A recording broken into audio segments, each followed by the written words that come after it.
नमस्कार दोस्तों, स्वागत एक बार फिर से आपका सक्सेस क्लासेस में।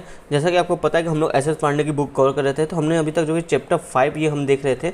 चैप्टर 5 में हमने पार्ट 1 कवर कर लिया। ठीक है, पार्ट 1 में हमने क्या क्या देखा, देखो यहाँ पे हमने जो कि ये सारे टॉपिक जो कि पार्ट 1 में देख लिए, ये टॉपिक अभी कवर करना बाकी रह गया था हमारा। तो आज ये सारे टॉपिक हम इसमें देखेंगे पार्ट 2 में। ठीक है, तो और एक ज़रूरी बात, जो भी फ्रेंड्स जो कि अभी चैनल से नए जुड़े हुए, फटाफट से चैनल को आप सब्सक्राइब कर लो भाई, सब्सक्राइब करके चैनल से जुड़ जाओ, क्योंकि ऐसे ही क्लासेस आपको रोज़ मिलती रहेंगी। हर रोज़ आपको सोशियोलॉजी में कुछ ना कुछ नया नया जानने को मिलेगा। साथ ही हम जो है कि विजन का टेस्ट सीरीज भी कवर कर रहे हैं, MCQ, ताकि जो हमारा आने वाला प्रीलिम्स एग्जाम है उसमें हम कुछ अच्छा परफॉर्म कर सके, चीज़ों को और बेहतर समझ सके। ठीक है, डिटेल एक्सप्लेनेशन के साथ हो रहा है, तो आप वो भी वीडियो चेकआउट कर सकते हो, प्ले लिस्ट में पड़ा हुआ है। तो चलो फटाफट से शुरू करते बिना किसी देरी के। तो देखो, जो हमको आज टॉपिक देखना है उसमें ये है हमारा ये सेकंड टॉपिक। इसके ऊपर वाला सब टॉपिक पढ़ लिए।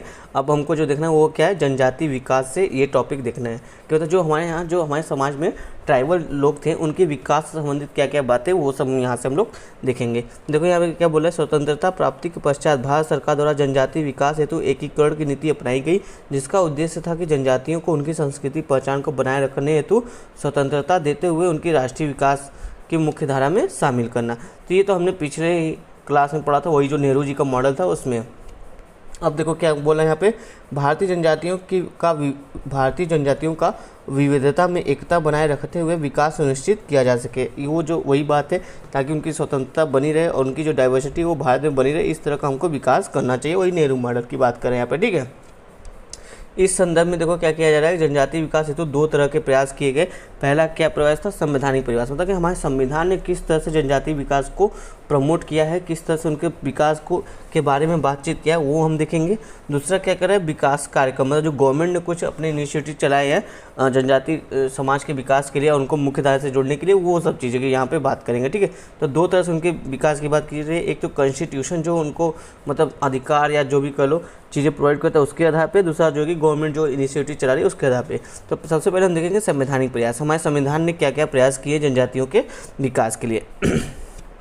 देखो यहाँ पे पहला पॉइंट क्या कर रहा है, आज़ादी के बाद जनजातियों को एक पिछड़े समूह के रूप में स्वीकार किया गया और उनको राष्ट्रपति के आदेश के अनुसार संविधान की अनुसूची में रखकर उनके विकास हेतु विशेष प्रयास किया गया।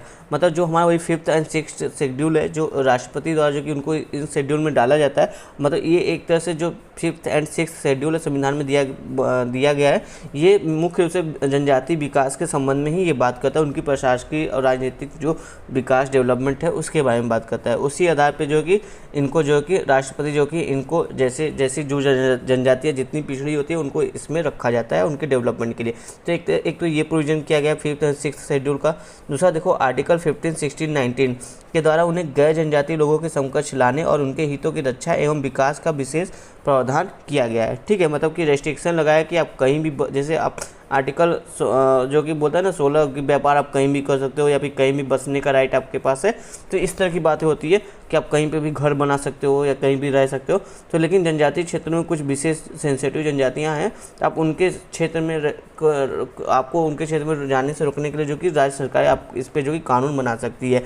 तो इस आधार पर आप देखो 15, 16, 19 जो कि इस बारे में प्रावधान करता है, उनकी मतलब क्षेत्र में जो कि उनकी कोई बाहरी व्यवधान न पड़े, इसके लिए जो कि प्रावधान करता है। फिर देखो आगे क्या कर रहा है, अनुच्छेद 46 की बात कर रहा है। अनुच्छेद 46 के द्वारा शैक्षणिक एवं आर्थिक हितों की रक्षा हेतु राज्य द्वारा विशेष प्रयास करने का प्रावधान किया गया है। ठीक है, फिर देखो अनुच्छेद 244 भी है। इसके माध्यम से क्या हो रहा है कि जनजातीय आबादी की बहुलता वाले क्षेत्र, जहाँ पे जनजातीय, मान लो कोई गाँव है या स्टेट है जहाँ पर जनजातीय आबादी बहुत ज़्यादा है, तो वहाँ पर 5वीं अनुसूची के अंतर्गत उसे जो कि अनुसूचित क्षेत्र घोषित करने का प्रावधान किया गया है। किसके तहत, आर्टिकल 244 के तहत। ठीक है, अब उसको जब अनुसूचित क्षेत्र घोषित कर दिया जाएगा तो वहाँ पे विकास हेतु विशेष प्रयास किया जाता है। ठीक है, इसलिए जो कि आर्टिकल 244 जो कि उनके विकास में सहायक है। अब देखो नेक्स्ट पॉइंट क्या होगा, हमारे संविधान प्रावधान करता है, जनजाति बहुल राज्यों को 6ठी अनुसूची में शामिल कर उनकी जनजातीय क्षेत्र घोषित किया गया और इसके विकास हेतु विशेष प्रावधान किया गया। जैसे असम, मेघालय, मिजोरम और त्रिपुरा, ये जो 4 राज्य है इनको जो कि 6ठी अनुसूची में शामिल किया गया है और इनको जो कि विशेष इनमें जो कि प्रावधान किए गए, इनके लिए विशेष सुविधाएं दी गई हैं इनके डेवलपमेंट के लिए। तो इस तरह की बातें जो कि आपका वही शेड्यूल 6 भी करता है।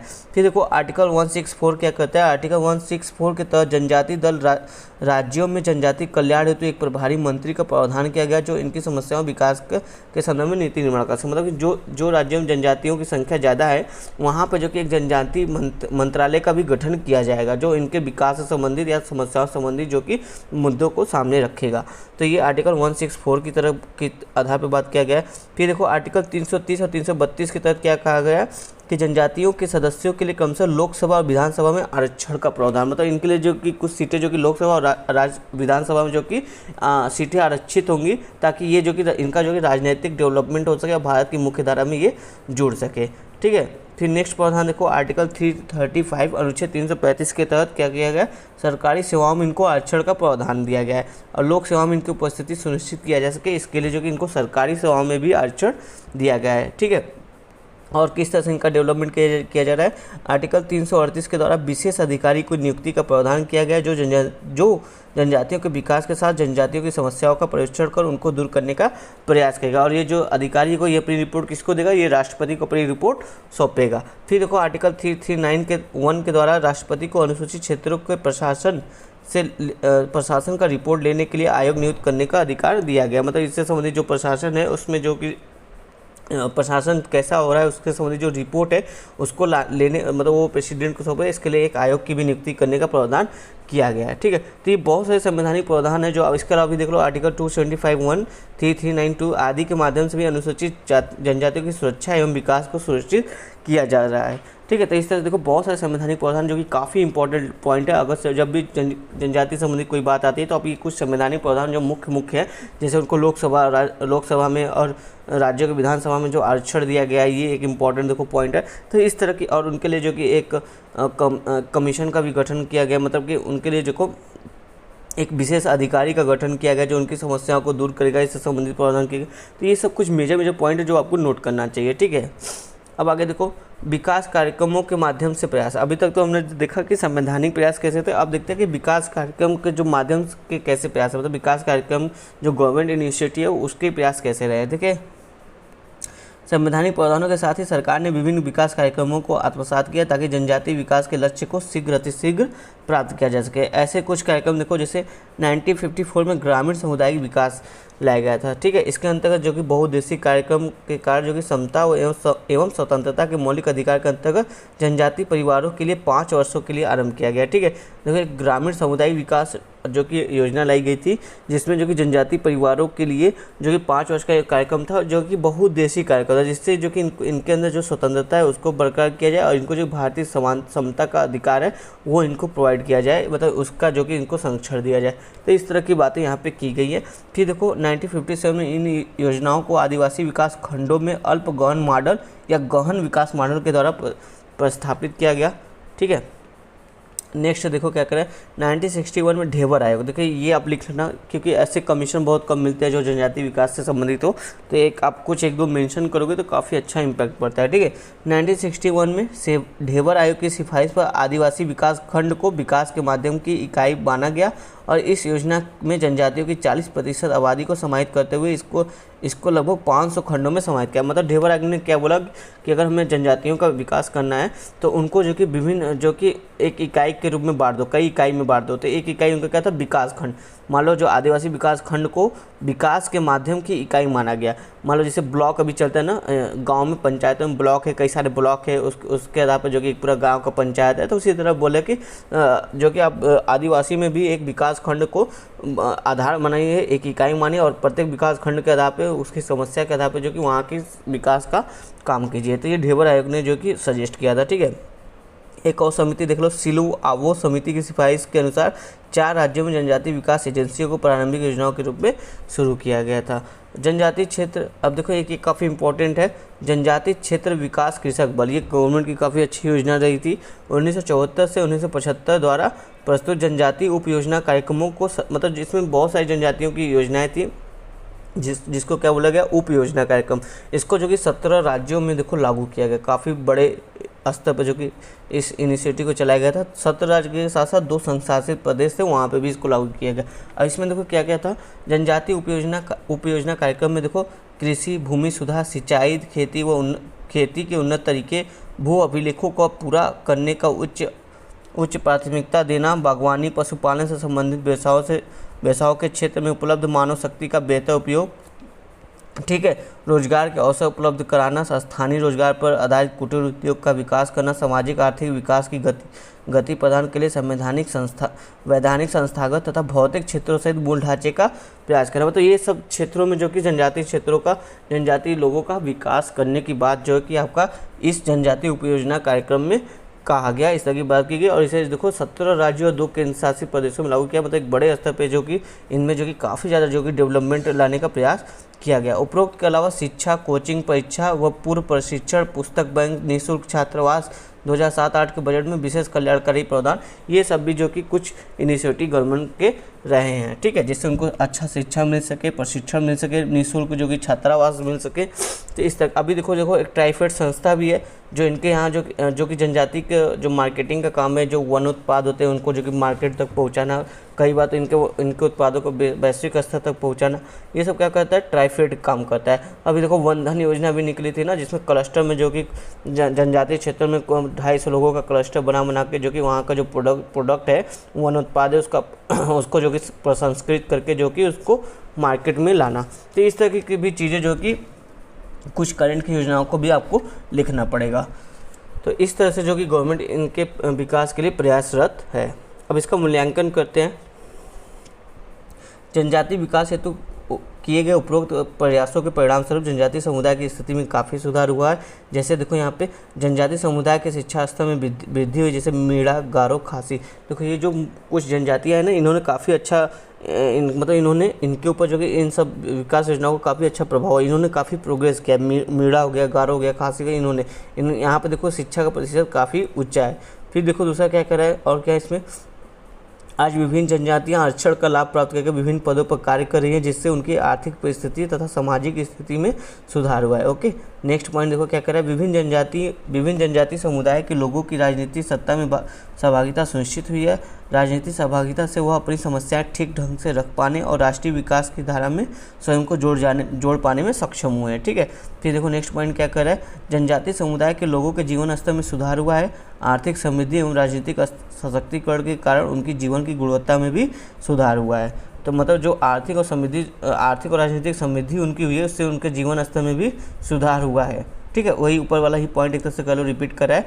फिर देखो आज जनजातीय समुदाय के लोग अपने अधिकारों के प्रति जागरूक है, वे लोक निर्णयन को कुशलता से अपने पक्ष में प्रभावित कर रहे हैं और सत्ता के विकेंद्रीकरण का लाभ उठा रहे हैं। तो ये भी एक जो कि पॉजिटिव इम्पैक्ट इसका पड़ा है। लेकिन जरूरी नहीं कि सब कुछ उनमें अच्छा ही हुआ है, देखो कुछ चीज़ें भी हैं जो उनमें जो कि निगेटिव इम्पैक्ट लाया है, परंतु उपरोक्त उपलब्धियों को पर्याप्त तो नहीं माना जा सकता।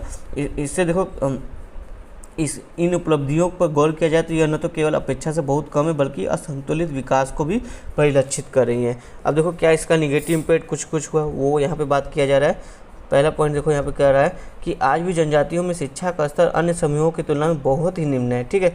शिक्षा का स्तर अप्रत्याशित रूप से कम है। एक तो ये जो शिक्षा का स्तर की बात की गई वो बहुत ज़्यादा हुआ नहीं, वो कम ही रहा है। दूसरा पॉइंट देखो क्या है, सरकारी नौकरी और राजनीतिक क्षेत्रों में आज भी इनका प्रतिनिधित्व कम है, जिसके कारण मुख्य राष्ट्रीय धारा के साथ इनका एकीकरण संतोषजनक नहीं हुआ है। अब ऐसा नहीं कि जो ये इनिशिएटिव चलाया तो गया, पर यह जो कि पूरी तरह से सही लागू नहीं हुआ, जिसके कारण इनका प्रतिनिधित्व आज भी जो कि आरक्षण का मतलब ये लाभ नहीं ले पा रहे पूरी तरह से। आज भी इनमें देखो जागरूकता का अभाव है तथा सभी क्षेत्रों में इनमें जो कि पिछड़ापन विद्यमान है। इनका साहूकारों द्वारा शोषण आज भी जारी है। इनकी जमीन गैर आदिवासी लोगों के ओर हस्तांतरित हो रही है। ये लोग विकास कार्यक्रमों का पूरा लाभ नहीं उठा पाते और प्राप्त राजनीतिक अधिकारों का समुचित उपयोग नहीं कर पाते हैं। तो आज भी इस तरह की समस्या जो कि आदिवासी क्षेत्रों में देखने को मिलती है। और देखो आदिवासी क्षेत्रों में जो विकास हुआ है उसका लाभ कुछ क्षेत्रों की जनजाति, मतलब कि जो विकास है उसका केवल कुछ ही जनजाति ने उसका लाभ लिया है, बाकी सभी को इसका लाभ नहीं मिला। जैसे मीणा जो जनजाति, इसने अच्छा खासा इसका लाभ उठाया, बट और जो सब जनजातियों पे इसका प्रभाव देखोगे तो वो सही नहीं रहा है, ठीक है। तो अभी भी देखो बहुत सी जनजातियाँ जो कि जंगली जीवन व्यतीत कर रहे हैं, उनकी सामाजिक आर्थिक स्थिति अभी भी अत्यंत पिछड़ी हुई है। जैसे कुछ एग्जाम्पल भी देखो, बैगा, चेंचुक, कादर, ये जो एग्जाम्पल यहाँ पे बता रहे हैं ना, बैगा, चेंचुक, कादर, इनकी स्थिति अच्छी नहीं रही है, जबकि आपका जो एक और है मीणा, इसकी अच्छी रही है। तो ये एग्जाम्पल आप नोट करो कि आप जब आंसर लिखते हो ना, तो उसमें आपको बताना पड़ता है, आप एक दो जनजाति का एग्जाम्पल दोगे कि हाँ किसकी परिस्थिति अच्छी हुई है और किसकी परिस्थिति अभी भी बहुत अच्छी नहीं है, ये आपको पता होना चाहिए, ठीक है। क्योंकि आप सोशियोलॉजी के स्टूडेंट हो और आपको भारत की जो समाज है उसके बारे में तो अच्छे से जानकारी होना चाहिए, तो जनजाति समाज के बारे में भी जानकारी होनी चाहिए। क्वेश्चन आएगा तो आप ऐसे चीज़ें देखो, अगर आप पॉइंट वाइट इसमें इनपुट करोगे ना ये सब चीज़ें, तो आपको एक अच्छा खासा मार्क्स मिलेगा, जिससे आपका रैंक बन सकता है। फिर देखो क्या कर रहा है नेक्स्ट पॉइंट, लाभ प्राप्त करने वाली जनजातियों में भी उन्हीं व्यक्तियों ने लाभ प्राप्त किया जो समृद्ध, शक्तिशाली व अपेक्षाकृत समर्थ है, जबकि उस समुदाय का एक बड़ा भाग पिछड़ा हुआ है एवं विकास कार्यक्रमों से वंचित है। मतलब जो क्रीमी लेवल का कॉन्सेप्ट है वो यहाँ पर भी लागू होता है। जो ऊपर के शक्तिशाली समृद्ध लोग हैं वही जो कि इसका लाभ ले रहे हैं, बाकी जो एक बड़ा समाज छोटा है नीचे का बहुत सारे लोग हैं वो इससे वंचित रह पा रहे हैं, या फिर उनको मिला है तो सही से नहीं मिल रहा है, ठीक है। विकास की अधिकांश योजनाएं केंद्र द्वारा बनाई गई हैं, जिससे वहां की क्षेत्रीय समस्याओं का पूर्ण ज्ञान नहीं हो पाया है। अतः विकास कार्यक्रम पूर्णतः सफल नहीं हो सके। मतलब जो भी विकास कार्यक्रम बनाना चाहिए वो राज्यों द्वारा, केंद्र भी बनाए पर राज्यों से कंसल्ट करे, राज्यों से उस पर चर्चा करे, और वहाँ के क्षेत्रीय जो मतलब प्रशासनिक लोग हैं या वहाँ पर क्षेत्रीय जो राजनीतिक मुखिया है उससे भी कंसल्ट करके योजनाएँ बनाए, ताकि वास्तविक जो समस्या वहाँ का है उसका समाधान किया जा सके, ना कि ऐसे ही कोई भी योजना बस बन रहा है और वो चले जा रहा है, ठीक है। तो इस तरह की देखो कुछ निगेटिव पॉइंट भी रहे हैं कि जिसने इस तरह से जो हमारा जनजातीय विकास है वो पूरी तरह से सफल भी नहीं है। जनजातीय विकास से संबंधित उपरोक्त विसंगतियों के लिए क्या कारक थे, अब वो कारक देखते क्या फैक्टर थे जो इस तरह की विसंगति आई। तो देखो यहाँ पर जनजातियों की सुरक्षा एवं विकास हेतु उठाए जाने वाले कदमों के संदर्भ में संघ सरकार एवं राज्य सरकार की नीति अधिक प्रभावी नहीं रही है, क्योंकि इनमें समन्वय की कमी देखी गई है, ठीक है। इस तरह की बात भी है, और इनमें जो वही तालमेल का अभाव था। फिर सेकंड देखो, पांचवी अनुसूची में निहित प्रावधानों का पूर्णतः उपयुक्त नहीं रहे। मतलब जो पांचवी अनुसूची में प्रावधान थे वो जो कि उनको ठीक से लागू नहीं किया गया क्षेत्र विशेष के आधार पे, इसलिए वो पूरी तरह से उपयोगी नहीं रहे। फिर देखो कई संवैधानिक प्रावधानों का व्यवहारिक रूप से लागू किया जाना भी संभव नहीं हो पाया था। फिर देखो जनजातीय उपयोजना के प्रशासन तंत्र में प्रशासनिक इच्छा शक्ति की कमी के कारण भी अपेक्षित सफलता नहीं मिली। जो प्रशासनिक इच्छा शक्ति मतलब जो आपके कह लो IAS ऑफिसर होते हैं, IPS ऑफिसर होते हैं, जो मतलब अधिकारी रैंक के लोग होते हैं, उन्होंने जो कि योजनाओं को लागू करने में ज़्यादा दिलचस्पी दिखाई नहीं, उनकी इच्छा शक्ति में कमी थी, इसलिए जो कि योजनाओं के अच्छे परिणाम नहीं दिखे, ठीक है। केवल कागजी कार्रवाई पे किया, पर जमीनी हकीकत कुछ और ही रही है। जनजातीय विकास प्रक्रिया में जनजातियों की सहभागिता को नकारा गया। ये देखो सबसे बड़ी बात है कि जब तक आप जिनकी समस्या है उनको नहीं अगर साथ में लोगे तो आप उनकी समस्या का समाधान ठीक से कर ही नहीं पाओगे, उनकी वो एक्चुअल समस्या क्या है आप समझ ही नहीं पाओगे। जैसे वही साइमन कमीशन भारत में आया था तो गांधी जी और बहुत से लोग थे जिन्होंने उसका विरोध किया। क्यों विरोध किया? क्योंकि उसमें एक भी भारतीय नहीं थे, पर वो भारतीयों के लिए कानून और भारतीयों के लिए जो कि सुधार कार्यक्रम बनाए थे। तो वही बात यहाँ पर भी, अगर आप जनजातियों को नहीं लोगे और उनके बिना ही जो कि आप सारा काम करने चलोगे तो फिर बताओ कैसे चलेगा। तो जब उनकी भागीदारी नहीं होगी तो वो एक्चुअल जो समस्या आप उस पर नहीं पहुंच पाओगे, नहीं जान पाओगे। तो इसलिए जो कि जो विकास योजना है वो सफल नहीं हो पाती है। नेक्स्ट पॉइंट देखो, प्रशासनिक ढांचे में एकरूपता का अभाव था, संरचनात्मक सुविधाओं का अभाव था, जनजातीय नेतृत्व की कमी आदि के कारण भी जनजातीय विकास दुष्प्रभावित रहा। ठीक है, काफ़ी कॉमन सा ये टाइप का टॉप पॉइंट था। जनजातियों में विद्यमान परंपरागत मान्यताएं एवं रूढ़ियाँ तथा शिक्षा एवं जागरूकता का अभाव भी उनके विकास में बाधक रहा। ठीक है, ये सब कुछ पॉइंट है जो आप आंसर में अच्छे से उपयोग करके लिख सकते हो शॉर्ट में, तो काफ़ी डिटेल में आप शॉर्ट लिख सकते हो। ठीक है, अभी देखो आगे क्या कहता है। स्पष्ट जनजातीय विकास आज भी अपने अपेक्षित लक्ष्य से दूर एवं असंतुलन से परिपूर्ण है। विकास का लाभ अगर मिला है तो इसने एक ऐसे अभिजन वर्ग को उत्पन्न किया जो मिलने वाले सभी लाभों को हड़प रहा है। ठीक है, और जनजातियों समुदाय का बहुत बड़ा भाग इससे वंचित रहा है। अब इसके परिणाम स्वरूप क्या हुआ है, जनजातियों में असंतोष उत्पन्न हुआ है, जिससे क्या हुआ है, अलगाववाद, क्षेत्रवाद, नक्सलवाद के रूप में ये जो कि हमको इनकी स्वायत्तता की जो मांग है वो देखने को मिली है। अतः आज भारतीय समाज में विविधता में एकता बनाए रखने और समानुपातिक लक्ष्य को प्राप्त करने हेतु आवश्यक है कि जनजातीय समुदाय का विकास, सामाजिक विकास कर उनको राष्ट्र की मुख्य धारा में एकीकृत किया जाए, जिसके लिए कुछ सुझाव भी बताया जा रहा है कि कैसे किया जा सकता है। पहला वही देखो, जो उसकी कमियाँ नहीं आप उसी को पूर्ण कर दो, उसके सुझाव सुझाव हो गए, जैसे जनजातीय उपयोजनाओं को राज्य सरकार की योजना से अलग किया जाए और प्रत्येक क्षेत्र से अलग अलग आदिवासी योजनाओं को लागू करने का प्रयास किया। मतलब जैसा क्षेत्र में जैसी ज़रूरत हो उस आधार पर वहाँ पर योजना लागू हो। ठीक है, सभी को एक ही बॉटल में आप फिट नहीं कर सकते, जैसी जिसकी ज़रूरत है उस हिसाब से उसमें योजना चलानी चाहिए। फिर देखो नेक्स्ट पॉइंट क्या कर रहा है, जनजातीय उपयोजना के लिए निर्धारित धनराशि का अलग से उपयोग किया जाए। नेक्स्ट पॉइंट देखो यहाँ पे कह रहा है जनजातीय उपयोजना के लिए निर्धारित धनराशि का अलग से उपयोग किया जाए। ठीक है, और इस राशि का आवंटन क्षेत्रीय संतुलन बनाए रखने हेतु किया जाए। देखो यहाँ पे जो एक फंड की समस्या होती है उसके लिए भी कह रहा है कि अलग अलग क्षेत्र के हिसाब से अलग अलग तरीके से उसका यूज करना चाहिए। फिर देखो नेक्स्ट पॉइंट क्या करा है, प्रत्येक एकीकृत योजना के लिए योजना एवं कार्यक्रमों के निष्पादन के लिए प्रणाली प्रशासक लागू किया जाए। मतलब जो भी योजनाएं चल रही है, कार्यक्रम चल रहे हैं, उनको एक तरह से एकीकृत रूप में जो कि आपको चलाना चाहिए, ताकि जो कि सभी योजनाओं को जो कि एक अच्छा परिणाम निकल सके। फिर देखो नेक्स्ट क्या बोला है, योजनाओं का निर्धारण जनजातियों की स्थानीय आवश्यकताओं को ध्यान में रखकर किया जाना चाहिए। जी हाँ, विभिन्न विकास कार्यक्रमों में स्थानीय जनजातियों की अधिकाधिक सहभागिता को सुनिश्चित किया जाए। अब ऐसा नहीं कि आप योजनाएं बना रहे पर जनजाति जो समाज है उनको आप ले ही नहीं रहे, योजना में शामिल कर ही नहीं रहे, तो उनकी सहभागिता भी जरूरी है। बिना उनकी सहभागिता के आपकी कोई भी योजना सफल नहीं हो पाएगी। फिर देखो विकास का ऐसा मॉडल विकसित किया जाए जिससे विकास कार्यक्रमों का लाभ वास्तविक रूप से ज़रूरतमंद लोगों तक पहुँचे। ऐसा नहीं बस क्रीमी लेयर का जो ऊपर वाला हिस्सा है, ऊपर वाला कुछ गिने चुने लोग हैं वही सारा जो कि मलाई खा जाए।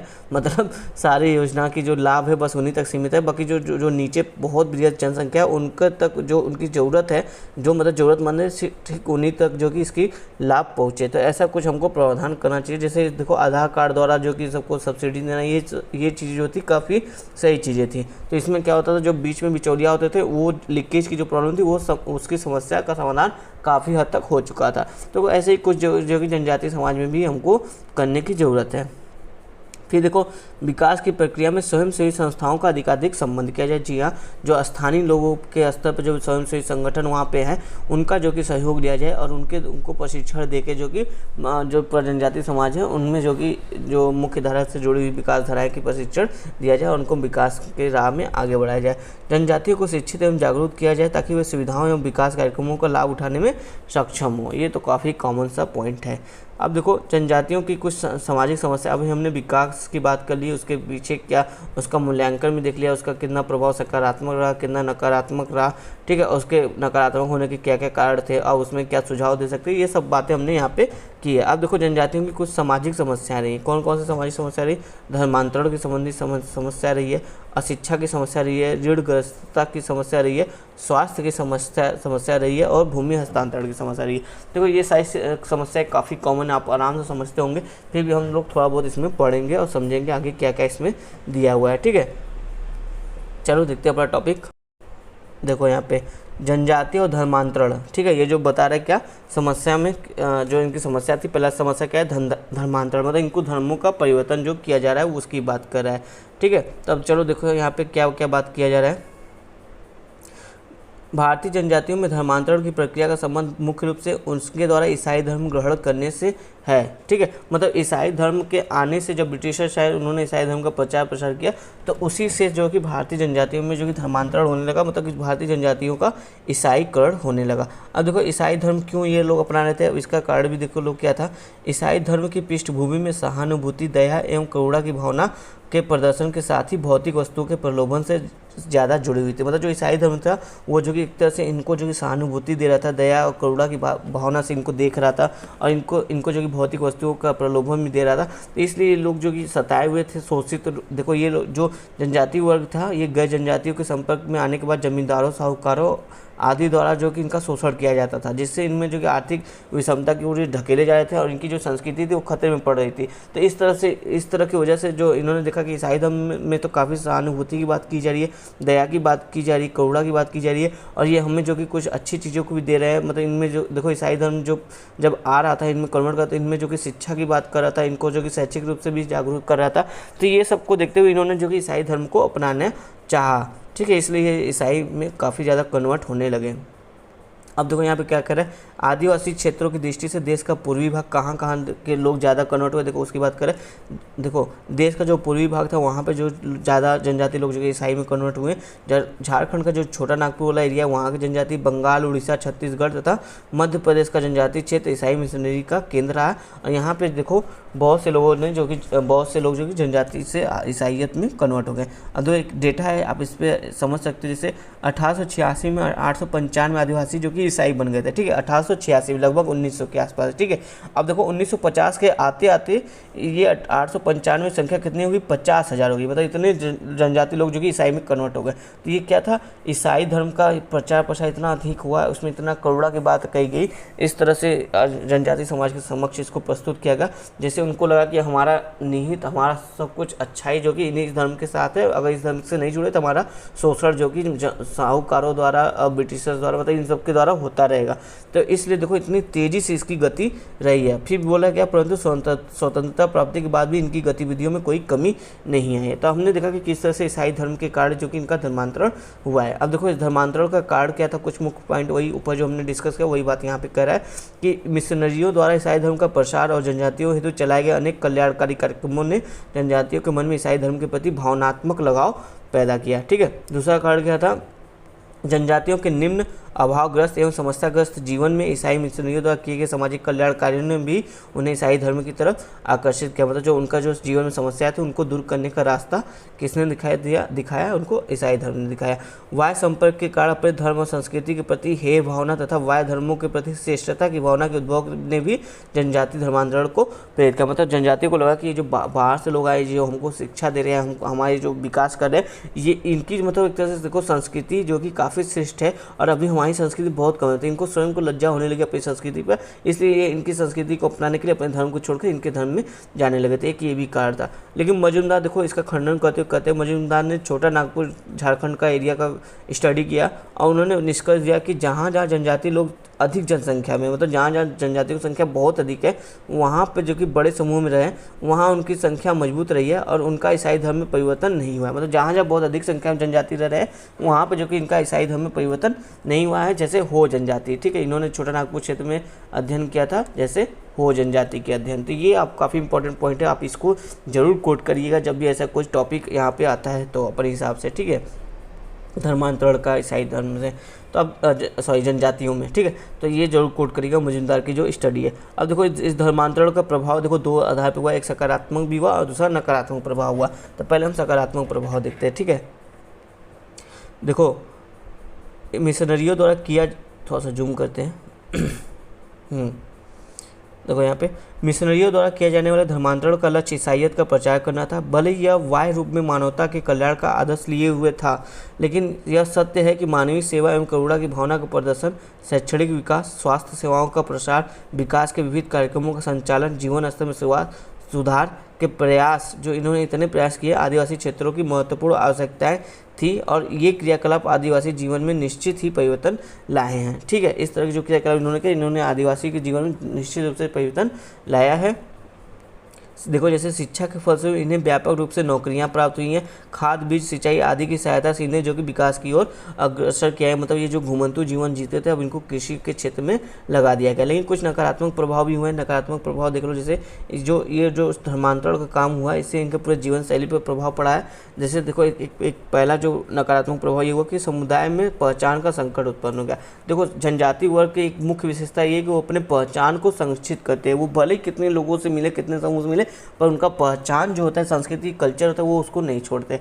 तो अब जब ईसाई धर्म में कन्वर्ट होने लगे तो इनका जो वास्तविक पहचान था, मूल पहचान था, उसके लिए जो कि संकट उत्पन्न होने लगा, ठीक है। ये इसका एक नेगेटिव पॉइंट था। धर्मांतरण एक नकारात्मक प्रभाव आदिवासी क्षेत्रों में अलगाववाद की भावना एवं घृणा के सीजन के रूप में दिखाई देता है। मतलब अलगाववाद मतलब ये भारत से अलग होना चाहते हैं, अपनी खुद कल्चर के हिसाब से जीना चाहते हैं। तो इस तरह की भावना भी देखने को मिली है ईसाइयत के द्वारा, ठीक है।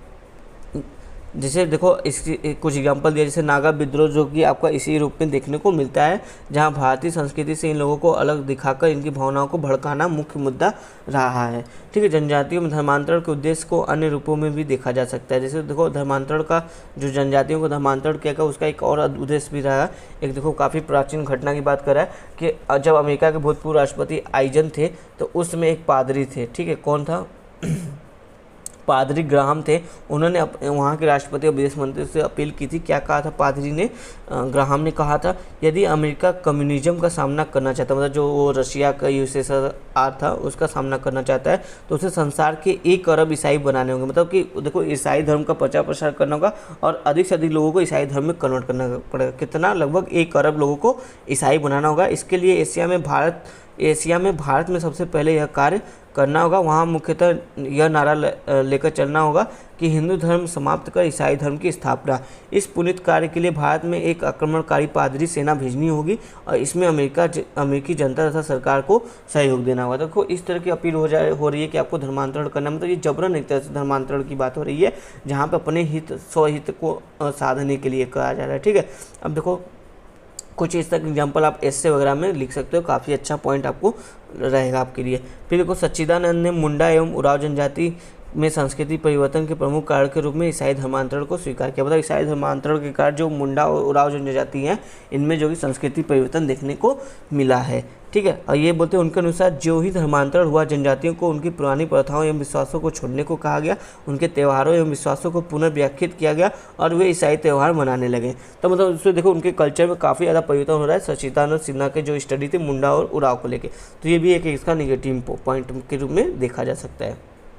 मूल्यांकन करते हैं धर्मांतरण का, तो मूल्यांकन में देखो यही वही बात कही जा रही है कि ईसाई मिशनरियों के क्रियाकलाप की एक ऐसी स्थिति जनजातीय क्षेत्रों में है जहां सामाजिक व शैक्षणिक कल्याण के नाम पर धर्मांतरण की प्रक्रिया बड़े पैमाने पर संचालित है। मतलब कि यहाँ पे कहा जा रहा है कि यहाँ पे देखो सामाजिक शैक्षणिक कल्याण के नाम पे बड़े पैमाने पर लोगों को ईसाई धर्म में कन्वर्ट किया जा रहा है, जिसमें मानवतावाद का भाव बहुत कम है और प्रलोभन का ज़्यादा भाव दिखता है। ठीक है, नियोगी कमेटी एक थी, इसकी पुष्टि के लिए जो कि नियोगी कमेटी ने भी अपनी रिपोर्ट में ऐसी बातें कहा है। ठीक है,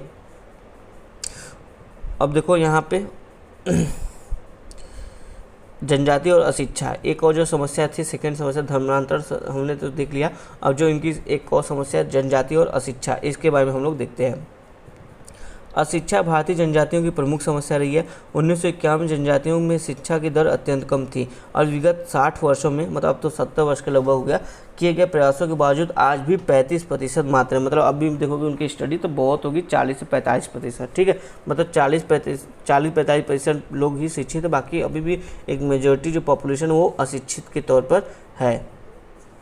भारतीय जनजातियां सदियों से शोषण का शिकार है, जिसके लिए शिक्षा का अभाव एक प्रमुख उत्तरदायी कारक रहा है। देखो और क्या था शिक्षा के अभाव में, क्या क्या हुआ था, मतलब शिक्षा के अभाव में निरक्षरता से अज्ञानता और अज्ञानता के कारण नई अर्थव्यवस्था से उत्पन्न शुभ अवसरों का लाभ उठा पाना जनजातियों द्वारा संभव नहीं हो पाया। देखो अगर वो निरक्षर है तो अवसर का जो उनको अवसर मिलता है, लाभ अवसर अर्थव्यवस्था में मिलता है नौकरी वोकरी लेने का, वो उनको नहीं मिल पाएगा। तो जब वो उनको नहीं मिल पाएगा तो उनका जो जीवन स्तर है जो उसमें सुधार नहीं होगा। अशिक्षा से कार्यकुशलता में कमी होती है। इसके कारण जनजातियों में मानव संसाधन का समुचित विकास नहीं हो पाता है और आधुनिक समाज से उत्पन्न अवसरों के साथ वे अनुकूलन नहीं कर सकते। मतलब जो अशिक्षा देखो वो आज के समाज में उनको अनुकूलन के लिए भी बाधित कर रहा है अशिक्षा के कारण। अधिकारों, दायित्वों और कागजातों का बोध नहीं होने के कारण वे सरलता से ऋणग्रस्तता या दलालों या ठेकेदारों या महाजनों आदि का शिकार हो जाते हैं। मतलब वो कर्ज जाल में फंस जाते हैं अगर उनको जो कि अपने अधिकार और दायित्व और जो कागजाई कार्रवाई होती है उसके बारे में जानकारी नहीं होने से। ठीक है, तो एक ऋणग्रस्तता के जाल में भी ये फंस जाते हैं। वे आधुनिकीकरण जनित विकास में सहभागी नहीं हो पाते हैं। मतलब जो आज का विकास चल रहा है, अगर वो अशिक्षित हैं, अपनी परंपरा में रूढ़िवादी में जी रहे हैं, तो आज के विकास से वो जुड़ नहीं पाते और उसका लाभ नहीं ले पाते हैं।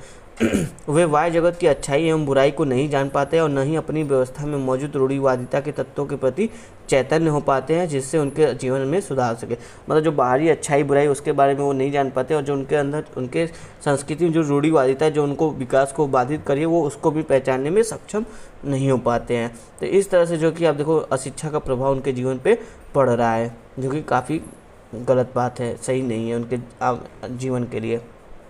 अब देखो, अशिक्षा या साक्षरता की धीमी प्रगति के कारण, मतलब ये जो जनजातीय समाज में अशिक्षा थी या फिर साक्षरता तो हो रही है पर बहुत धीमी हो रही है, तो उसका क्या कारण है, ठीक है। तो इसमें देखो कह रहा है अशिक्षा जनजाति की ही नहीं अपितु हमारे देश के समक्ष एक खड़ी एक गंभीर समस्या है, जिसके निम्न कारण है। निम्न कारण क्या क्या था? पहला कारण देखो ये बोला कि अभिभावकों में अशिक्षा एवं जागरूकता का अभाव। जो जब अभिभावक ही अशिक्षित होंगे, जागरूक नहीं होंगे, तो वहाँ वो अपने बच्चों को कैसे शिक्षा के लिए भेजेंगे, ठीक है। वो शिक्षा के महत्व को जान ही नहीं रहे, इसलिए अपने बच्चों को वो शिक्षा नहीं देते थे। तो इस वजह से भी जो वहाँ पे अशिक्षा रहा है। और देखो क्या कारण है उनमें अशिक्षा के? माँ बाप की गरीबी के कारण, लोग गरीब हैं, आपको पता है जनजातीय विकास में डेवलपमेंट नहीं, तो वो गरीब है तो वो जो स्कूल का जो खर्च वो नहीं उठा पाते, इस वजह से भी अशिक्षा वहाँ पर है। अधिकांश जनजातियों में ये भावना तथा विकास की शिक्षा से उनके बच्चे अलग हो जाएंगे, वे अपनी पारंपरिक संस्कृति को भूल जाएंगे, जिससे उनकी पहचान को खतरा उत्पन्न हो गया। उनको लगता है कि अगर हम मॉडर्न शिक्षा देंगे तो वो हमारी संस्कृति को, जो हमारी आने वाली पीढ़ी है वो भूल जाएंगी, और जो हमने इतने वर्षों से अपनी संस्कृति को सजाया वो खतरे में पड़ जाएगा, यानी पहचान का संकट उत्पन्न हो जाएगा। तो इस वजह से भी शिक्षा के लिए कतराते हैं लोग। आज भी बहुत सी जनजातियों का मानना है कि बच्चों का बाहरी लोगों द्वारा चलाए गए स्कूलों में भेजने से उनके देवता क्रुद्ध हो जाएंगे। एक तरह से कोई धार्मिक कारक है कि उनको लगता है कि अगर कोई बाहरी स्कूल में हम भेजेंगे तो हमारी संस्कृति को खतरा होगा, इससे हमारे जो देवता है, कुल देवता है, वो क्रुद्ध हो जाएंगे। जैसे बैगा जनजाति में बोला जाता है। के.एस. सिंह की स्टडी काफ़ी अच्छा एग्जाम्पल है, आप इसको कोट कर सकते हो, ठीक है। इसकी वजह से उनमें अशिक्षा है। और देखो नेक्स्ट पॉइंट क्या करें, शिक्षा की विषय वस्तु एवं पाठ्यक्रम जनजातियों के सामाजिक सांस्कृतिक परिवेश के अनुकूल नहीं है। मतलब जो पाठ्यक्रम उनको पढ़ाया जा रहा है वो मॉडर्निटी की काफ़ी करीब है, जबकि उनको जो कि धीरे धीरे मॉडर्निटी में लाना चाहिए, उनके संस्कृति को जोड़ते हुए उनके साथ लेकर आना चाहिए। तो वो इस तरह से उनका जो पाठ्यक्रम है वो आज जनजातीय समाज के अनुरूप नहीं है। तो ये भी एक पॉइंट जिसकी वजह से वहाँ पर शिक्षा स्तर में कमी है, मतलब वहाँ पर के लोग ज़्यादा शिक्षित नहीं है। पर्याप्त शैक्षिक संस्थाओं एवं संबंधित सुविधाओं के अभाव में भी इन क्षेत्रों में स्कूल बहुत दूर होने के कारण बच्चे स्कूल नहीं जा पाते। मान लो जो पेरेंट्स बच्चों को पढ़ाना चाहते हैं और बच्चे भी पढ़ना चाहते हैं, पर क्या है कि स्कूलें बहुत दूर है, ठीक है ना। और संरचना निर्माण की काफ़ी कमी शिक्षा संबंधी, इस वजह से जो कि बच्चे अशिक्षित रह जाते हैं वहाँ के, ठीक है। फिर देखो शिक्षकों की अनुपस्थिति, ये भी बड़ी समस्या है। मान लो बच्चे अब तो स्कूल पहुँच भी गए, गवर्नमेंट स्कूल भी बना भी दिया, कैसे तैसे करके पहुँच गए, लेकिन वहाँ पर शिक्षक ही नहीं है, तो अब कौन पढ़ाएगा। तो दुर्गम क्षेत्र में प्राथमिक विद्यालयों में नियुक्ति के बावजूद सालों तक शिक्षक अनुपस्थित होना, कई अध्ययनों से इसकी पुष्टि की गई है। तो ये भी एक बड़ा कारण है जिससे बच्चे जो अशिक्षित रह जाते हैं। फिर देखो शिक्षा नीति में निहित त्रुटियाँ जनजातीय शिक्षा में बाधक रही हैं, जो पूरी तरह से कार्योन्मुखी व्यावसायिक और पाठ्यक्रमों में पारंपरिक स्थानीय अवसरों एवं कलाओं का समावेश करने वाली नहीं है। मतलब जो भी शिक्षा में त्रुटियाँ नहीं है, शिक्षा नीति में, पॉलिसी में, उसको हमको दूर करना चाहिए। क्योंकि देखो अगर शिक्षा का स्तर जो कि जनजातीय समाज को लेकर चलेगा, वहाँ के अनुरूप होगा, थोड़ा मॉडर्न, थोड़ा जनजातीय समाज को लेकर होगा शिक्षा, तभी जो कि वो सक्सेस हो पाएगा। ज़्यादातर जो कि अगर मॉडर्निटी आप दिखाओगे, वहाँ जनजातीय कल्चर को नहीं दिखाओगे, तो वहाँ का शिक्षा आपका सफल नहीं हो पाएगा। तो वही बात कह रहा है। फिर देखो सरकार द्वारा कुछ प्रयास किए गए, सरकार द्वारा क्या प्रयास किए गए वो भी हम देखते हैं। संवैधानिक कुछ प्रावधान भी हैं और सरकार द्वारा भी कुछ प्रयास किए गए। तो संवैधानिक प्रावधान क्या है? अनुच्छेद 15(4) और अनुच्छेद 46 के द्वारा इनको समानता के अधिकार के साथ संविधान द्वारा इनके सामाजिक शैक्षिक विकास हेतु प्रयास की राज्य से अपेक्षा की गई। मतलब राज्य से अपेक्षा की गई, ये इनके जो कि सामाजिक और शैक्षिक विकास करेंगे आर्टिकल 46 की तहत, तथा आर्टिकल 15(4) की तरह इनको समानता का अधिकार दिया गया है। मतलब वही जॉब में और ये सब जो भी रोजगार वगैरह आपका है, उन सब में जो कि इनको समानता का अधिकार दिया गया है। फिर देखो शैक्षिक संस्थाओं में 7.5% आरक्षण का प्रदान किया गया है। जनजातियों की साक्षरता एवं उच्च शिक्षा को सुनिश्चित करने के लिए संविधान द्वारा प्रयास किया गया है। मतलब शैक्षिक जो संस्थाएं 7.5% जो सीटें जो कि जनजातीय समाज के लिए आरक्षित कर दी गई, ताकि वो भी उच्च शिक्षा प्राप्त कर सके। तो ये प्रावधान किया गया। फिर उसका देखो अनेक प्रकार की छात्रवृत्तियों का आवंटन सरकार द्वारा जनजातीय विद्यार्थियों के लिए किया जाता है, जिससे वे शिक्षा हेतु प्रेरित एवं प्रोत्साहित हो सके, ठीक है। जो मतलब पैसे की कमी वो दूर हो सके। फिर देखो नवोदय विद्यालय में नई शिक्षा नीति के तहत जनजातीय विद्यार्थियों को विशेष सुविधा प्रदान की जाती है। साथ ही जनजातीय बहुल इलाकों में एकलव्य विद्यालय जैसे आवासीय स्कूलों की स्थापना की। मतलब जिस राज्यों में जनजाति या फिर जिस जिले में जनजाति लोग ज़्यादा हैं, तो वहाँ पे एकलव्य विद्यालय की स्थापना की जाती है। एकलव्य विद्यालय की खासियत बात यहाँ पे ये है कि इसमें हॉस्टल भी होता है, तो आवासीय स्कूल, यहाँ पे लोग रह के भी पढ़ सकते हैं, ठीक है। रोज़ आने जाने का झंझट नहीं है। तो एक तरह से नवोदय विद्यालय की भी ये काफ़ी खास बात रही है। शिक्षा के क्षेत्र में जनजाति बहुल क्षेत्रों में गैर औपचारिक शिक्षा केंद्र या प्रौद्योगिकी शिक्षा केंद्र की स्थापना के द्वारा जनजातियों को शिक्षा बढ़ाने का प्रयास किया जा रहा है। फिर देखो 1992 की संशोधित शिक्षा नीति जो थी उसके तहत भी कुछ कार्यक्रम चलाए गए, जैसे दोपहर का भोजन योजना, मतलब उनको दोपहर का भोजन कराया जाए, मुफ्त पाठ्य सामग्री और यूनिफॉर्म आदि का आवंटन करना, मतलब उनको बांटना, 200 की आबादी वाले क्षेत्रों में JKM के दायरे में जो कि स्कूलों की स्थापना करना, सर्व शिक्षा अभियान, ये इस तरह की कुछ जो कि मुख्य जो कि प्रावधान किए गए थे गवर्नमेंट के द्वारा उनको शिक्षा के लिए। और देखो 14 वर्ष तक के सभी बच्चों को शिक्षा को मौलिक अधिकार में शामिल करना भी जनजातीय शिक्षा को बढ़ाने में महत्वपूर्ण कदम के रूप में देखा गया है। फिर देखो कस्तूरबा गांधी स्वतंत्र विद्यालय योजना एवं शिक्षाकर्मी परियोजना के माध्यम से जनजातीय शिक्षा को बढ़ाने का विशेष प्रयास किया गया। जो कस्तूरबा गांधी शिक्षा योजना था ये मुख्य रूप से लड़कियों में जो कि शिक्षा स्तर को बढ़ाने के लिए लाया गया था। ठीक है, बजट 2007-08 में भी जनजातीय क्षेत्रों हेतु अनेक छात्रवृत्तियों का प्रावधान किया गया है। फिर बोला NGO व ईसाई मिशनरियों द्वारा किए गए प्रयासों द्वारा भी जनजातीय क्षेत्रों में शैक्षिक कार्यक्रमों को बढ़ावा दिया जा रहा है। तो इस तरह से जो कि जनजातीय क्षेत्रों में काफ़ी प्रयास किए जा रहे हैं शैक्षिक स्तर को बढ़ाने के लिए। अब इसका मूल्यांकन करते देखते क्या हुआ अभी तक, कुल मिला जुला के सारा सार क्या रहा है। स्पष्ट है अशिक्षा जनजातियों की प्रमुख समस्या रही है। इसको दूर करने हेतु कई रूपों में प्रयास किए गए हैं जो निश्चित तौर पर उपलब्धि परक रहे हैं। आज़ादी के बाद से आज तक साक्षरता दर में वृद्धि ही हुई है। अनेक जनजातीय समुदाय आज सामाजिक जीवन के विभिन्न क्षेत्रों में गैर जनजातियों के समानांतर आ चुके हैं, जैसे मीणा, खासी आदि। देखो मीणा, खासी, गारो जो जनजाति हैं इन्होंने काफ़ी जो कि डेवलप किया है। ये अब जो कि विभिन्न जो हमारे हिंदू मतलब जो मुख्य धारा है उसमें ये काफ़ी हद तक आ चुके हैं। परंतु आज भी कई जनजातियां ऐसी हैं जैसे बैगा, बिरहोर जो कि काफ़ी पिछड़ी हुई हैं। ठीक है, इनमें जो कि साक्षरता की दर आप देखोगे 35% से भी लगभग कम है। कुछ और देखो इसके लिए देखो उत्तरदायी कारक क्या रहे कि इनमें जो कि शिक्षा का स्तर जो कि सही नहीं रह पाया, क्या दिक्कत हो पाया। आगे हम देखेंगे कि क्या क्या कारण थे जिसके कारण जो कि इनको शिक्षा में दिक्कत हो पाई, ये सही से शिक्षा नहीं ले पाए, क्यों ये शिक्षा में पिछड़ गए।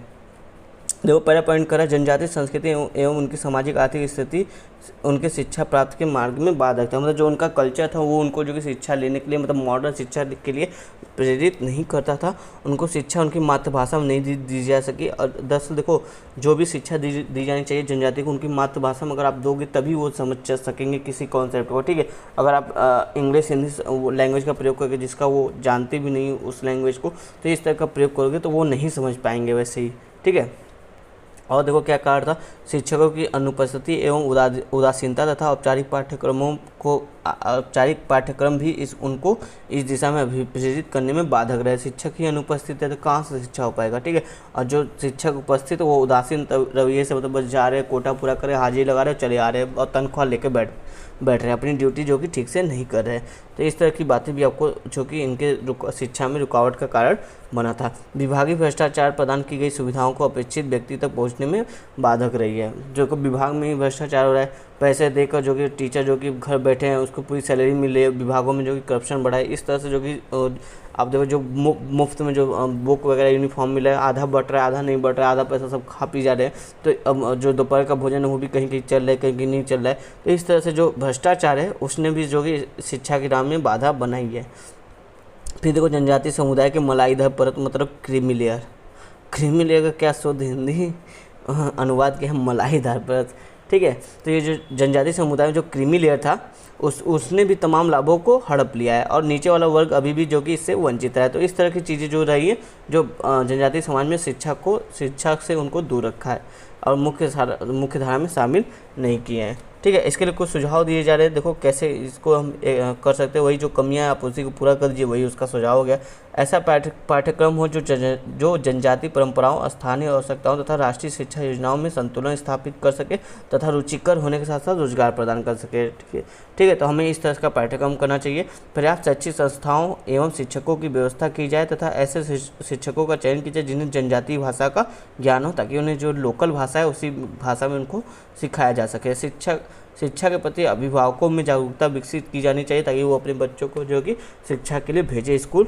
योजनाएं ऐसी हों जिसमें शिक्षक एवं माता पिता के मध्य संबंध स्थापित हो सके और इन योजनाओं का अधिकतम लाभ प्राप्त किया जा सके। देखो अगर माता पिता के साथ अगर संबंध स्थापित होगा तो माता पिता भी अपने बच्चों को स्कूल भेजने के लिए उत्साही होंगे। ठीक है, जनजातीय शिक्षा को एक सामाजिक आंदोलन का स्वरूप दिया जाए और इस कार्य में स्वयंसेवी संस्थाओं, युवाओं और छात्राओं की अधिकतम सहभागिता सुनिश्चित की जाए। ठीक है, तो इस तरह की कुछ हम लोग जो कि प्रावधान कर सकते हैं जिससे हमें जो कि शिक्षा में हमें सहयोग मिलेगा। ठीक है, चलते हैं आगे। देखो अगला टॉपिक हमारा जो जनजातियों की समस्या है उसमें क्या है, ऋणग्रस्तता। ठीक है, मतलब जो कर्ज जाल है उसकी एक समस्या जनजाति में काफ़ी आम बनी रहती है हमेशा, तो उसके बारे में हम लोग देखते हैं यहाँ पे। ठीक है, इस टॉपिक देखते हैं। भारतीय जनजातियों में ऋणग्रस्तता एक प्रमुख समस्या के रूप में विद्यमान रही है, जिसने कई तरह के दुष्परिणाम सामने लाकर उनके जीवन को कष्टमय बनाया। देखो इसके क्या दुष्परिणाम हुए, कर्ज जाल से में जब वो फंस जाते हैं तो पहला पॉइंट देखो यहाँ क्या करें, अत्यधिक ऋणग्रस्त लोगों की स्थिति जो कि बंधुआ मजदूरों जैसी हो जाती है। और देखो कर्जे की जो अदायगी वो न हो पाने पर इनकी भूमि का हस्तांतरण गैर जनजाति लोगों के लिए हो जाता है। मतलब जो इनकी भूमि उस पर कब्जा जो कि अन्य गैर जनजाति लोग ले लेते हैं, जिससे इनके समाज में या इनके एरिया में जो कि गैर जनजाति लोग भी बसने लगते हैं, जिससे इनके कल्चर की भी के खतरे की या पहचान संकट की भी चीज़ें जो कि संकट उत्पन्न हो जाती है। फिर देखो नेक्स्ट पॉइंट क्या करें, इसमें जो कि गरीबी और भुखमरी तथा स्वास्थ्य संबंधी समस्याएं अत्यधिक बढ़ जाएगी। जब कोई व्यक्ति कर्जजाल में होगा तो उसमें गरीबी ही बढ़ेगी, भुखमरी भी बढ़ेगी, जिससे क्या होगा, गरीब रहेगा, भुखमरी आएगा तो स्वास्थ्य पर अपनी खर्चा अच्छी नहीं कर पाएगा, तो स्वास्थ्य संबंधी समस्याएं पे भी इस पे जो कि अत्यधिक भार बढ़ जाएगा। फिर देखो और नेक्स्ट पॉइंट क्या कह रहा है, वेश्यावृत्ति एवं यौन संबंधी बीमारी को भी ऋणग्रस्तता के परिणाम के रूप में देखा जा सकता है। जीवन में निराशा एवं असंतोष में वृद्धि हुई है, जिससे विचलित व्यवहार में वृद्धि हुई है। विचलित व्यवहार होगा तो समाज में मतलब क्या असंतुलन होगा, असंतुलन की स्थिति होगी नहीं तो समाज में चोरी डकैती इस सब की घटनाएं भी आपको देखने को मिलेंगी। इसमें अपराध एवं नक्सलवाद में वृद्धि के कारण भी मुख्य सामाजिक धारा से समायोजन की समस्या का उत्पन्न होती रही है। तो इससे जो कि नक्सलवाद भी की भावना भी देखने को मिलती है, जिससे कारण जो कि और जो अन्य जनजाति लोग हैं वो भी मुख्य धारा से नहीं जुड़ पाते हैं। अब देखो इसके कुछ कारक है क्यों ये जो कि जनजाति लोग जो कि ऋण के ग्रस्त में फंस जाते हैं, उसके बारे में कुछ कारण है वो बता रहे हैं। देखो पहला मुख्य कारण तो वही है, जब अंग्रेज भारत में आए थे, अंग्रेज के आगमन से क्या हुआ, इनके जो अंग्रेज जो कि इनके भूमि तथा वनों पर जनजातियों के अधिकारों को छीन लिया तथा जिससे भूमि तथा वन पर आधारित उनकी पारंपरिक अर्थव्यवस्था जो कि विघटित हो गई और वे अपनी आवश्यकता के लिए अन्य समूहों पर निर्भर हो गए। ठीक है, मतलब अंग्रेजों ने इनके भूमि को और वन को छीन लिया अपने संसाधन के प्रयोग के लिए, जिससे जो कि ये जो इनका जो अर्थव्यवस्था था वो भूमि पर ही आधारित था। जब भूमि ही नहीं होती अपने आर्थिक रूप से जो कि असक्षम हो गए, मतलब इनकी कमाई कोई रही नहीं, तो ये क्या हो गया, ऋण लेना शुरू कर दिया और ऋणग्रस्त होते चले गए।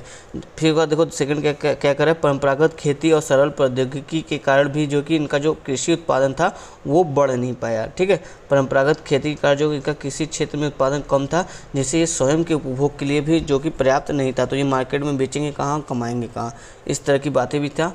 मतलब एक तरह से कृषि का आधुनिकीकरण नहीं था परंपरागत कृषि के कारण भी। और दूसरा देखो गरीबी जनजातियों जो गरीबी है वो जनजातियों की ऋणग्रस्तता का प्रमुख कारण बनी। मतलब जो जितना गरीब हो रहा है वो अधिक से अधिक ऋण ले रहा है और अधिक से अधिक जो कि ऋण के जाल में फंसता चला जा रहा है। अशिक्षा एवं जागरूकता का अभाव, इससे क्या हुआ, ये अपने अधिकारों के प्रति चेतन में नहीं थे, फलतः साहूकारों द्वारा इनसे मनमाना ब्याज वसूला गया। अगर ये जो कि शिक्षित होते और जागरूक होते तो ये जो मनमाना ब्याज है उस पर जो लगाम कसते और मनमाना ब्याज जो कि साहूकारों को लेने से रोक देते, तो इन पर जो कि इतना ऋणग्रस्तता नहीं आता था। ये अंगूठे लगवा कर जो कि अधिक से अधिक जो कि ब्याज ले लेते थे। तो अशिक्षा और जागरूकता का अभाव भी एक कारण है। विवाह, मृत्यु तथा विभिन्न उत्सवों आदि में अपनी क्षमता से अधिक व्यय करना। देखो वही बात हो गई, जितनी चादर होनी चाहिए उतना पैर पसारना चाहिए, पर यहाँ पे क्या होता था, चादर तो कम है पर पैर बहुत दूर तक जा रहा है। तो मतलब जो कार्यक्रम था इनका सांस्कृतिक कल्चरल कार्यक्रम था वो अत्यधिक उसमें जो कि खर्चे करते थे, जिससे मतलब कर्ज ले लेकर खर्च करते थे, इससे जो कि ब्याज के ऋणों पर ये निर्भर रहने लगे। ठीक है, फिर देखो नेक्स्ट क्या करें, वाह्य समाज के संपर्क के साथ इनमें जो कि उपभोक्तावादी संस्कृति का प्रसार हुआ, जिससे इनकी आवश्यकताओं में वृद्धि हुई और ये अत्यधिक खर्च करने लगे। ठीक है, मतलब जो उपभोक्तावादी पद्धति है वो वाह्य समाज के संपर्क के साथ बढ़ी, जिससे ये जो कि ऋण जाल में फंस गए, ये अधिक से अधिक चीज़ों को खरीदना शुरू कर दिए।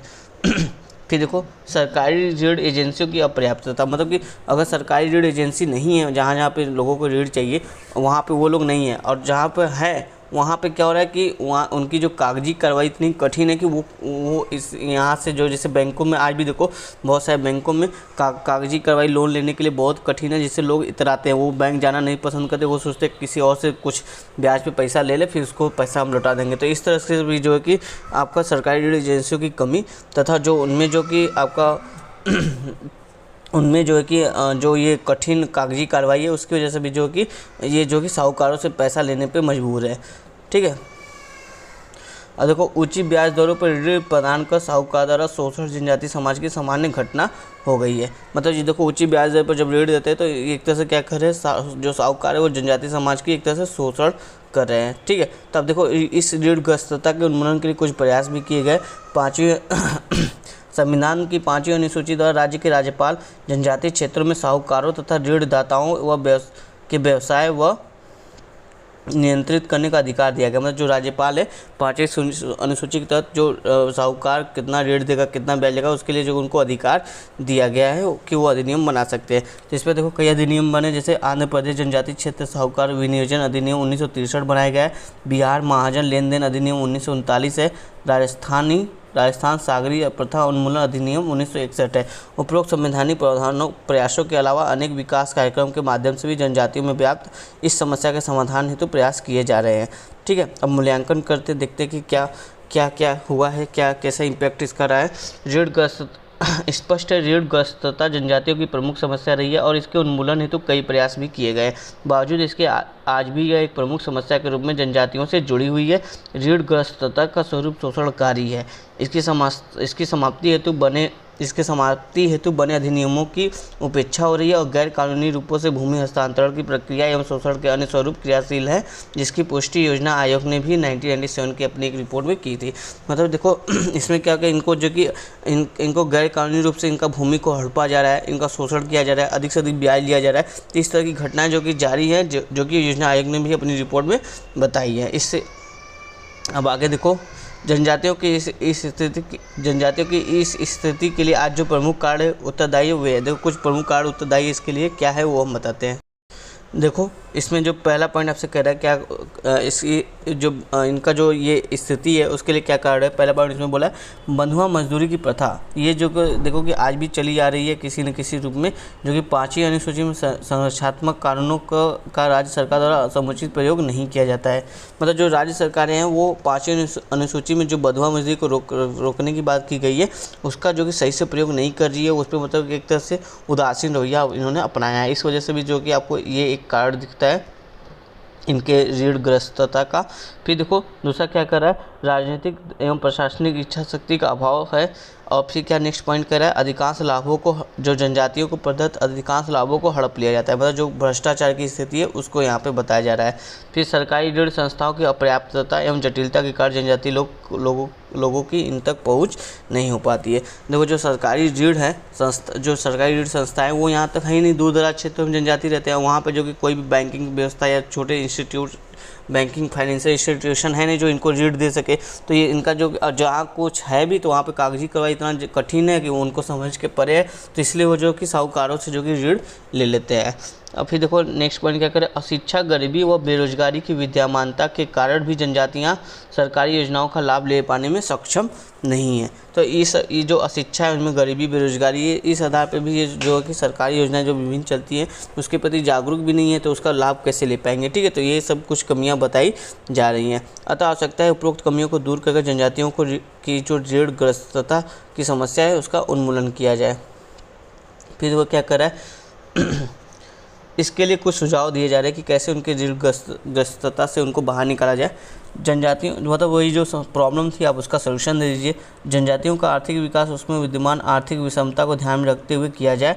जनजातीय समस्याओं के उन्मूलन हेतु विकेंद्रीकृत क्षेत्रीय नीति बनाया जाए। मतलब जो जैसी उनकी आर्थिक ज़रूरत है अलग अलग एरिया में उस आधार पर जो कि उनके लिए नियम बनाया जाए। ठीक है, सरकारी ऋण एजेंसियों की उपलब्धता बढ़ाई जाए तथा कार्य पद्धति जो है कि इसको सरल बनाए। मतलब जो सरकारी ऋण एजेंसी है उनको जो कि दूर दराज जनजातीय एरिया में पहुंचाई जाए और उनकी जो कार्य पद्धति है वो ईजी सिंपल रखा जाए, बहुत कठिन और बहुत ज़्यादा कागजी कार्रवाई नहीं की जाए। ठीक है, फिर देखो क्या करें नेक्स्ट पॉइंट, विकास कार्य के लिए दृढ़ प्रशासनिक और राजनीतिक इच्छा शक्ति का होना अत्यंत आवश्यक है। इसके लिए जो कि एनजीओ का सहयोग लिया जा सकता है। फिर नेक्स्ट पॉइंट क्या करें, जनजातियों में शिक्षा के प्रसार और जागरूकता के विकास को सुनिश्चित किया जाए, जिसके लिए सरकारी, निजी एवं स्वयंसेवी संस्थाओं द्वारा एकीकृत प्रयास किया जाना चाहिए। तो इस तरह के कुछ सुझाव भी दिए जा रहे हैं जिससे जो कि इनके जो कर्ज जाल है उससे वो मुक्त हो जाए। नेक्स्ट हमारा टॉपिक जनजाति और स्वास्थ्य। देखो वीडियो काफ़ी लंबा हो गया है, अभी के लिए यहीं रखते हैं। हमने तो सोचा था ये आज का ये जो सेकंड पार्ट इसमें सब कुछ कवर कर लेंगे, लेकिन वीडियो काफ़ी लंबा हो गया है, थोड़ा डिटेल्स हमने इसको समझा पड़ा इसलिए। तो चलो इसको जो कि पार्ट 3 में बाकी के टॉपिक को हम लोग कवर करेंगे। आज के लिए इतना ही दोस्तों, धन्यवाद।